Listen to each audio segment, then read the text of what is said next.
ধরেন অনেক কেসে যারা ডাইরেক্ট সাইনিং হয় তারাই করে, অনেক কেসে তাদের কোনো কন্ট্রাক্টও থাকে না, কথার উপর বিশ্বাস করে অনেক সময় হয়ে যায়। আর যারা players who are picked from the draft and from auctions যেরকম লাস্ট ইয়ার, এটা একটা তো প্রমাণ থাকে যে প্লেয়ারের ভ্যালুটা কত। So again things were not right, আমি অ্যাকসেপ্ট করি এটা, তো আমি এটা 3 বল ছিলাম না, ফাইন বাই অনেক ক্ষেত্রে এটা 3 বল ছিল না, জিনিসগুলোকে ঠিক করতে হবে। মানে এখন এখানেই বসে আমি চাই না যে আমরা খালি দোষারোপ করতে থাকি, যে ভুল ছিল আমাদেরই হয়তো বা ভুল ছিল, এই অর্গানাইজেশনের হয়তো বা ভুল ছিল, এই ভুলগুলোকে ঠিক করে এই জিনিসটাকে সামনে নিয়ে যেতে হবে। Because it's a great product, people follows BPL, মানুষ দর্শক আসে খেলা দেখতে। সো এই জিনিসটাকে ধ্বংস না করে, নষ্ট না করে, রাইট ওয়েতে আমরা যেরকম আগাইতে পারি, এটাই আমাদের ইচ্ছা। দেখেন প্রথমত তো একটা সিস্টেমের মধ্যে আনতে হবে জিনিসটাকে। এটা আসলে ফাইন্যান্সিয়ালি ফ্র্যাঞ্চাইজিদের জন্য plus even for the players, এটা একটা সিস্টেমের মধ্যে আনতে হবে, সো দ্যাট ইন রিটার্ন যে প্রত্যেকটা ফ্র্যাঞ্চাইজি নিয়ে বিভিন্ন টাইমে বিভিন্ন সময় বলেছি যে ফ্র্যাঞ্চাইজিরা প্রবলি 15, 16, 18 কোটি 20 কোটি টাকা পর্যন্ত একটা সময় খরচ করে, ইন রিটার্ন তারা কি পাচ্ছে? Probably 90% is loss for them. একটা ফ্র্যাঞ্চাইজি তো 1 বছর 2 বছর for the love of the game এই জিনিসটা কন্টিনিউ করতে পারবে, ইভেনচুয়ালি আপনি যখন একটা বড় কর্পোরেট আসবে, ওরা কিন্তু ব্যালেন্স শিটই দেখবে। So we need to set and decide যে আসলে এটা কীভাবে কী ফরম্যাটে আনলে প্রবলি হইতে পারে 2 বছর 3 বছর লস, 4 বছর লস, বাট একটা সময় যায় এটা তো একটা প্রফিটেবল হইতে হবে। অ্যান্ড ওটার জন্য যেটা সবচেয়ে বড় থাম্ব রুল, ওটা আনফর্চুনেটলি আমরা কোনো সময় করতে পারি না, is the demand and supply game. আপনি যদি পৃথিবীতে যে সাকসেসফুল টিমগুলা, ওরা কিন্তু এই জায়গাটাই সবচেয়ে বেশি ইম্পর্টেন্স দেয়, is the demand and supply. আপনি আজকে আইপিএল বা অন্য বড় বড় লিগে চাইলেই কিন্তু যে টিম কিনে নিতে পারবেন না, আপনি you have to wait certain years, or অনেক কষ্ট করে যদি কেউ বিক্রি করতে চায় তাহলে হয়তো বা সার্টেন পার্সেন্টেজ আপনি কিনতে পারেন। বাট আনফর্চুনেটলি বাংলাদেশে কালকে ঘুম থেকে উঠেও আপনি একটা বিপিএল টিম কিনতে পারেন। তো এই ডিমান্ডের সাপ্লাই যদি না থাকে, তো এটার চাহিদা তো কোনোদিন বাড়বে না। এই জিনিসটাকে আমাদের সামহাও ওই যে এটা আমরা কখন করতে পারবো, যখন আমাদের কাছে 6টা টপ ফ্র্যাঞ্চাইজি থাকবে যারা is ready to invest in Bangladesh cricket for 10 years। তখন probably on the 6th year যদি 7 নাম্বার ফ্র্যাঞ্চাইজ আমরা ইন্ট্রোডিউস করতে চাই, মেবি তখন ওর ভ্যালিউটা বাড়বে। এটাই আপনি যদি দেখেন, that's the economic of it, the demand and supply. আমরা কোনো সময় এই জিনিসটা মেনটেনই করতে পারিনি।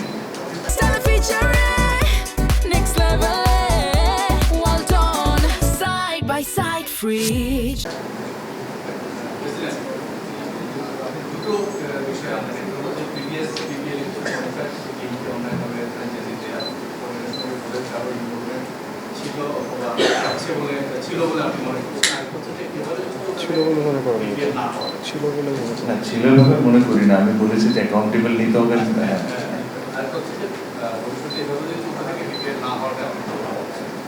আপনাদের বোর্ড, ইন্টারিম বোর্ড, আপনি যে সময় আপনার হাতে আছে, এই সময়ের মধ্যে আপনাদের পক্ষে কি কার্যকর কোনো সিদ্ধান্ত নেওয়া সম্ভব?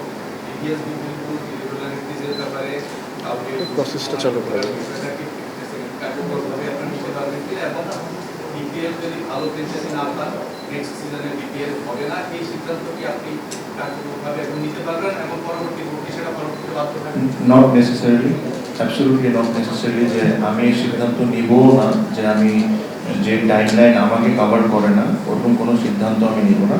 বাট এই জিনিসগুলো এক্সপোজ করাটা ইজ ইকুয়ালি ইম্পর্টেন্ট, বিকজ মানুষজন বা প্লেয়ার্স বা মিডিয়া, যখন আমরা কোনো কিছু ভালো অ্যাচিভ করছি আমরা কিন্তু খুব বুক ফিলায় এই জিনিসটা আপনাদেরকে জানাই।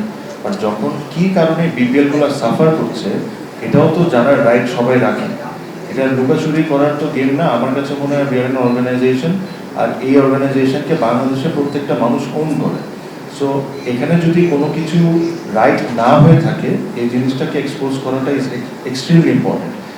যখন এই এক্সপোজটা করছি, এক্সপোজটা কি খালি আপনাদেরকে জানানোর জন্য করছি? অবশ্যই না। এক্সপোজটা করছি, পরবর্তী যারা বোর্ডে আসবে তখন তারা এটা জানতে পারবে যে what has happen and what has not. তখন তাদের সিদ্ধান্ত কি হবে এটা তো আমি বলতে পারি না, বাট অ্যাটলিস্ট ওনাদের জেনে থাকাটা ইজ ভেরি ইম্পর্টেন্ট। কিছু রেকমেন্ডেশন থাকতে পারে।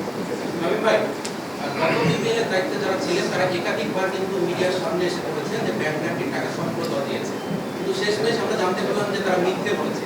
তো তারা যে আমরা একটা প্রতারণা করলো সবার সাথে, তো এর বিরুদ্ধে আসলে অ্যাকশন নেওয়া উচিত ছিল। আমি তো ক্লিয়ার করেছি এটা, আই হ্যাভ সেড অ্যাকাউন্টেবিলিটি নিতে হবে। পরবর্তী স্টেপ আমরা কি নিব এটা আমরা বোর্ড মিটিং করে ডিসিশন নিব। আমি তো এটা অবশ্যই মনে করি যে তাদের অ্যাকাউন্টেবিলিটি নিতে হবে। এডিশনের কথা যদি বলি, 11th এডিশনের কথা যদি বলি, সমগ্র দুবার রাজশাহী থেকে আমরা ওই সময় কথা বলেছিল fixing and payment issues solve. ওই গভর্নিং কাউন্সিলটাতে আসলে আপনিও ছিলেন। জি। ওই সময় আপনার আসলে সিদ্ধান্তগুলো কেমন ছিল যে ওই ফ্রাঞ্চাইজিগুলোকে নিয়ে কথা যেহেতু ওইটা নিয়ে কথা হচ্ছিল। আরেকটা হলো আপনি অ্যালেক্স মাস্টারের একটা কথা বললেন, তার মানে আপনারা হচ্ছে যে 900 পৃষ্ঠার আমরা যে কথাটা শুনছি সেটা আপনারা হয়তো করেছেন। সেখানে আসলে তিনি কিছু প্লেয়ারেরও কথা বলা হয়েছিল, রেড প্লেয়ার এন্ড অল। সেখানকার থেকে আসলে আপনাদের ডিসিশন কোনো নেওয়া উচিত না বা তাদেরকে এক্সপোজ করার কোনো প্ল্যান আছে?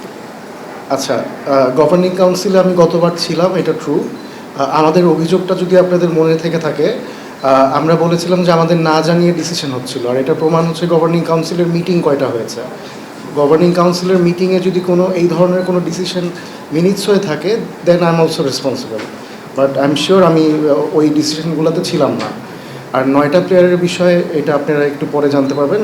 আমরা বের হওয়ার আগে তামিম এটা নিয়ে কথা বলবে। আর কোনো কোয়েশ্চেন নিব না, জাস্ট একটা কথা বলে দিয়ে যাই, এটা মনে রাখেন আপনার। শিওর আমরা এখান থেকে বের হওয়ার পর আপনারা একটা প্রেস রিলিজ পাবেন রিগার্ডিং সবার যে কোয়েশ্চেনটা আছে।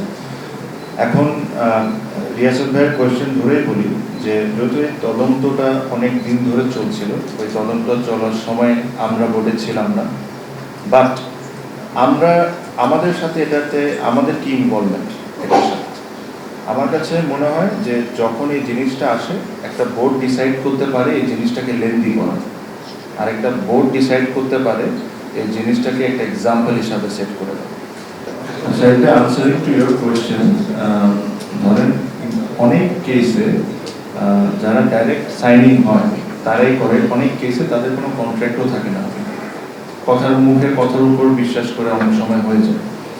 আর যারা players who are picked from the draft and from auctions যেরকম লাস্ট ইয়ার, এটা একটা তো প্রমাণ থাকে যে প্লেয়ারের ভ্যালুটা কত। So again things were not right, আমি অ্যাকসেপ্ট করি এটা, দো আমি এটা 3 বল ছিলাম না, ফাইন বাই অনেক ক্ষেত্রে এটা 3 বল ছিল না, জিনিসগুলোকে ঠিক করতে হবে। মানে এখন এখানেই বসে আমি চাই না যে আমরা খালি দোষারোপ করতে থাকি, যে ভুল ছিল আমাদেরই হয়তো বা ভুল ছিল, এই অর্গানাইজেশনের হয়তো বা ভুল ছিল, এই ভুলগুলোকে ঠিক করে এই জিনিসটাকে সামনে নিয়ে যেতে হবে। Because it's a great product, people follows BPL, মানুষ দর্শক আসে খেলা দেখতে। সো এই জিনিসটাকে ধ্বংস না করে, নষ্ট না করে রাইট ওয়েতে আমরা যেরকম আগাইতে পারি, এটাই আমাদের ইচ্ছা। আমাদের কাছে যখন এই জিনিসটা নিয়ে আসছে তখন আমরা জিনিসটা দেখেছি, আমি 2টা প্রশ্ন করেছি, do we have enough evidence? I got my answer. I said execute. This is high time to set an example in Bangladesh cricket যে এই জিনিসটা একটা এক্সাম্পল হয়ে শুরু হইতে হবে। আমরা এই জিনিসটাকে চাইলে অথবা ড্র্যাগ করতে পারতাম, আরও 2 মাস 3 মাস নিয়ে যেতে পারতাম, ইলেকশনের পরে নিয়ে যেতে পারতাম, এটা একটা বোর্ড ডিসাইড করতে পারে। বাট আমাদের যে এতটুকুই আমাদের ইনভলভমেন্ট, পুরো তদন্ততে আমরা ছিলাম না, এভিডেন্স কালেক্ট করাতেও আমরা ছিলাম না, অনেক ইনফরমেশনও আমাদের কাছে ছিল না। যখন আমাদেরকে এগুলো সব পরবর্তীতে প্রেজেন্ট করা হয়েছে, আমাদের বোর্ডের তরফ থেকে একটাই কথা বলা হয়েছে যে do we have enough evidence? We got our answer and I said execute. এটাই ছিল আমাদের বোর্ডের ডিসিশন। আপনারা পেয়ে যাবেন এটা। Thank you. আপনি এটা ওখানে তো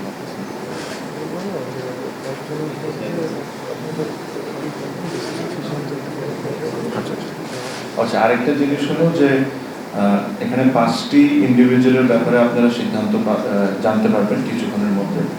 এর বাদে everyone is available until further notice। যদি ক্রিকেটারদের কথা বলছি আমি, until they are all available until further notice, এই 5 জনের বাইরে। Thank you. আচ্ছা স্যার, ওনার একটা নিয়ে নিন। আমাকে সাইন করতে হবে, আমি তো আসলে বোর্ডে কোম্পানি অনেক কিছু বলছেন, আপনি তো এই বোর্ডে অনেকদিন ধরে আছেন, মানে ক্রিকেট বোর্ডের সাথে, মানে এটা আসলে কতটা ফিজিবল মনে হয় যে যে প্ল্যানগুলো করছে এগুলো এক্সিকিউট করা, আর লাস্ট বোর্ডের যে সকল ফেলিয়ারগুলো ছিল ওইটার তো আপনি একটা পার্ট, আমি তো এটার আনসারটা দিলাম। আপনার 11th এডিশনের বিপিএল এর গভর্নিং কাউন্সিলে আমি ছিলাম, বাট আমাদের মিটিং আগে বিপিএলে ছিলাম না, আমি লজিস্টিক্স কমিটিতে ছিলাম, গেম ডেভেলপমেন্টে ভাইস চেয়ারম্যান ছিলাম। তো আমাদের যার যার ডিপার্টমেন্ট যেহেতু ভাগ করা, আমরা ইউজুয়ালি অন্য ডিপার্টমেন্টে। তখন তার স্টেপ ডাউন কেন করেন?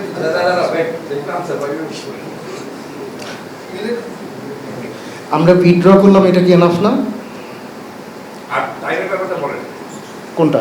আমি যে প্ল্যানগুলো বলছি এটা কি এক্সিকিউট করা হবে? আপনি এটা আমাদের তো ট্রাই করতে হবে, শুরু করতে হবে, আর নাহলে তো আমরা বলতে পারবো না এটা আদৌ সম্ভব কি সম্ভব না। অবশ্যই মানে প্রপার ওয়েতে চেষ্টা করলে আমিও এটাকে ইম্পসিবল মনে করি না।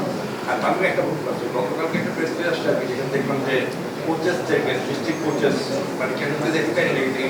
আচ্ছা, আমি যেটা আমাদের পার্ট অফ আওয়ার প্ল্যান, আমাদের যে বোর্ডের, যে আমরা জেলা বিভাগের ক্রিকেটটাকে নিয়ে সবাই অনেক কনসার্ন, আমরা অনেক আলোচনা করি বিভিন্ন টাইমে, বাট আমরা কাজে কতটুকু ইনভলভ এটা আমার একটু ডাউট আছে। এই জেলা বিভাগে যে ছোট বাচ্চারা রাইট কোচিং পাচ্ছে কি পাচ্ছে না, it is extremely important for me, because এদেরকে কিন্তু এই দেখার সুযোগটা খুব কম হয়। সো আমাদের একটা প্ল্যান আছে যে আমরা এটাকে রিঅ্যাপ্লাই করাবো। তারা রিঅ্যাপ্লাই করে এখানে আমরা একটা প্রাইমারি একটা তদন্ত কমিটির একটা কমিটি করেছে, যেখানে আমাদের দেশের বেস্ট কোচেস থাকবে, তাদেরকে এখানে নিয়ে এসে, যারাই সিলেক্ট হবেন রিঅ্যাপ্লাই করে, তাদেরকে এখানে নিয়ে এসে মাঠে বেসিক জিনিসগুলো করানো হবে। বেসিক জিনিসটা কি? ক্যাচ ঠিক করে দিতে পারছে নাকি, ঠিক করে বেসিক্স কোচিংগুলো করাতে পারছে নাকি, বা মডার্ন ডে ক্রিকেটের ব্যাপারে তারা কতটুকু জানা। বিকজ এখনো আপনি যদি আজ থেকে 30 বছর আগের কোচিংটা করান ওই বাচ্চাদেরকে, it's not going to help.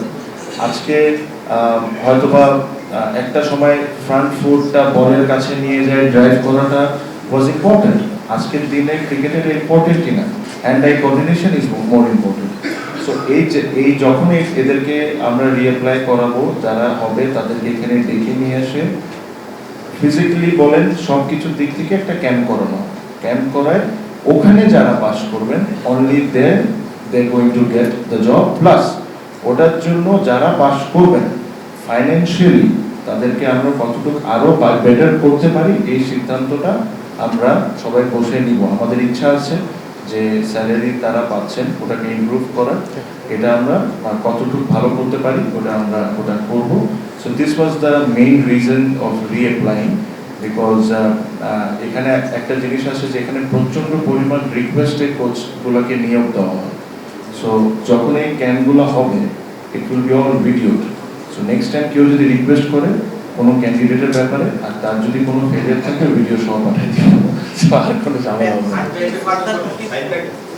আমার প্রশ্নটা দ্বিতীয় করতে চাচ্ছি, আপনি যেটা বললেন যে প্লেয়ার্স কন্ট্রাক্ট সেটা আপনারা দেখেন না, বিসিবি দেখা শুরু করবেন না, ফ্র্যাঞ্চাইজি কন্ট্রাক্ট করবেন না, বাট বিসিবি তো এই লিগেল ওয়াইজ টিম আছে।